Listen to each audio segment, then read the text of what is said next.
यह कहानी भारत में भूख की है, जो शुरू होती है सूखे से नहीं, बल्कि एक दस्तखत से। साल था 1765। दिल्ली के लाल किले में बैठे मुगल बादशाह ने एक फरमान पर साइन कर दिया। उस एक झटके ने ईस्ट इंडिया कंपनी को दीवानी का हक दे दिया, बंगाल, बिहार और उड़ीसा की हर अनाज की कमाई वसूलने का। ऐसे ही एक रात में एक ट्रेडिंग कंपनी एक सत्ता बन गई। उनके लेजर बुक्स इंसानी जिंदगी से ज्यादा पवित्र हो गए। इसके बाद जो हुआ वो अकाल नहीं था, वो एक सोचा समझा खून खराबा था। साल 1770। बारिश नहीं हुई, लेकिन कंपनी की टैक्स की मांग नहीं रुकी। टैक्स कैश में चुकाने के लिए किसानों को चावल नहीं, बल्कि नील और अफीम उगाने पर मजबूर किया गया। अफीम और नील की इस जहरीली खेती ने बंगाल बिहार की जमीन की उर्वरा ताकत को हमेशा के लिए बर्बाद कर दिया। उस इलाके के पर्यावरण के भविष्य को तबाह कर दिया। ढाका और मुर्शिदाबाद के वो कारीगर जो दुनिया का बेहतरीन मलमल बुनते थे, ब्रिटिश टैक्स के वॉर से तबाह हो गए।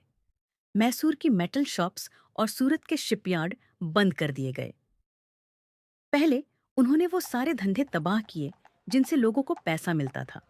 फिर उन्होंने खाना ही छीन लिया। सिर्फ करघे हथौड़े ही नहीं, पूरा नॉलेज इकोसिस्टम नष्ट कर दिया गया। जब हुनर मरता है तो दिमाग भी मर जाता है। तो जब सूखा पड़ा तो लोगों के पास अपने हुनर से कमाए सिक्के नहीं थे कि वो अनाज खरीद सके। और कलकत्ता के बाजारों में अनाज था ही नहीं। या तो कंपनी के गोदामों में जमा था, या फिर मुनाफे के लिए विदेश भेज दिया गया था।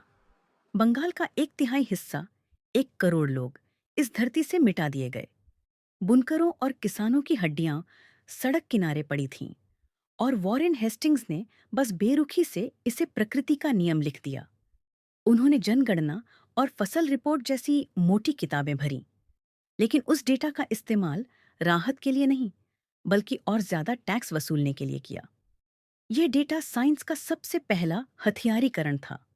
यह कोई त्रासदी नहीं थी, यह एक ब्लूप्रिंट था। मौत की सोशल इंजीनियरिंग। पहले स्थानीय अर्थव्यवस्था तोड़ो, फिर सारा खाना कब्जे में लो।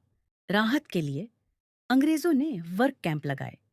जिन भूखे लोगों को उन्होंने बेरोजगार और बेजमीन बनाया था। Famine commissioner sir Richard temple ने एक सजा स्वरूप राहत मजदूरी शुरू की।